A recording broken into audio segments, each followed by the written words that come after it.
Jadi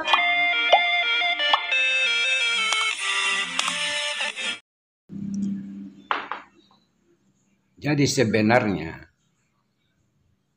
Tuhan yang bernama Allah itu bisa dilihat, bisa disaksikan.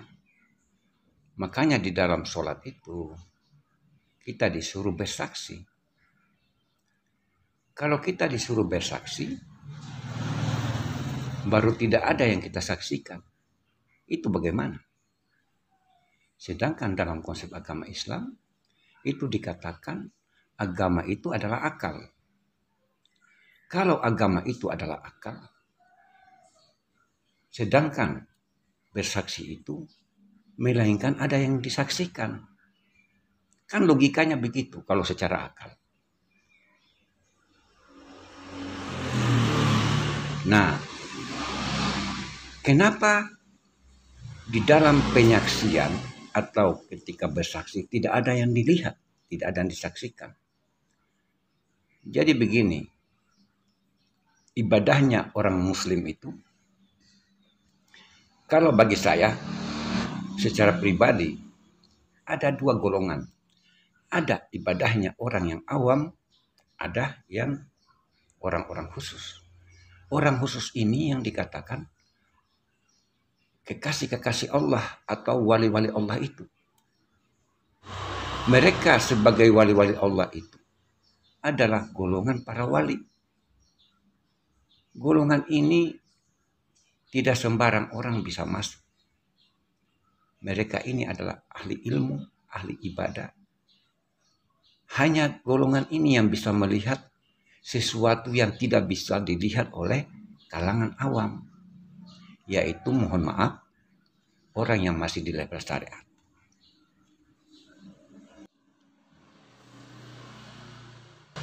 Jadi sesuatu yang tidak bisa dilihat dalam hal ini tentang Tuhan atau yang bernama Allah itu. Bagi kalangan yang masih awam, mereka tidak bisa memandang sesuatu yang sangat jelas dan nyata yang di dalam sifatnya dikatakan dialah yang maha ada, dialah yang awal, dialah yang akhir, dialah yang batin, dialah yang zahir. Dialah yang meliputi segala sesuatu. Orang awam tidak bisa memahami dengan benar kata-kata ini. Kenapa Allah itu dikatakan dialah yang zahir? Lalu kenapa kalau dikatakan dia bisa dilihat, itu tidak mungkin? Logikanya di mana? Kalau dia dikatakan dialah yang zahir, baru kemudian dia bisa dilihat, kemudian ditolak, dan dikatakan tidak masuk akal.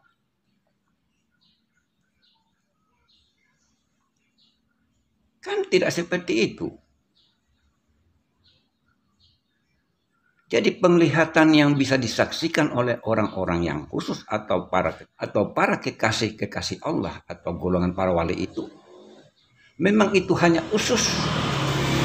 Memang itu hanya khusus bagi mereka yang sudah mencapai makam makrifatullah atau di tingkatan qasab.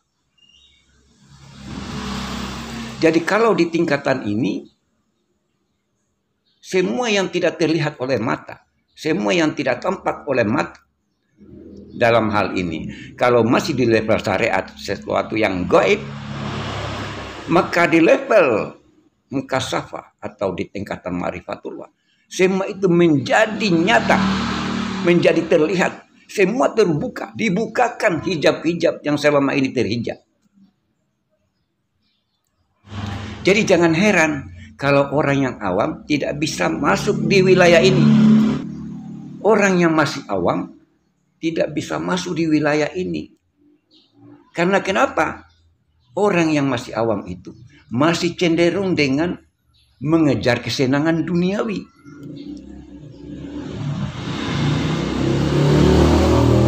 Unsur-unsur duniawi seperti ingin dipuji, ingin dihormati, ingin mendapatkan nama besar, popularitas, ingin kaya, ingin hidup mewah, ingin jadi ini, ingin jadi itu.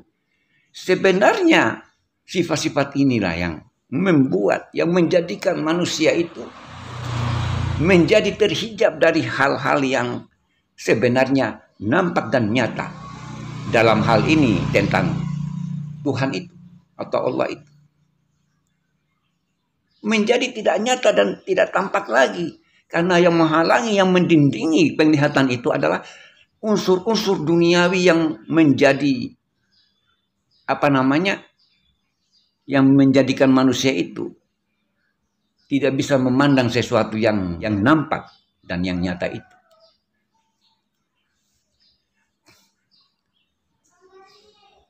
Dan memang sulit untuk dijelaskan bagi kalangan yang sudah sampai di tingkat ma'rifat untuk menggambarkan, menjelaskan bagaimana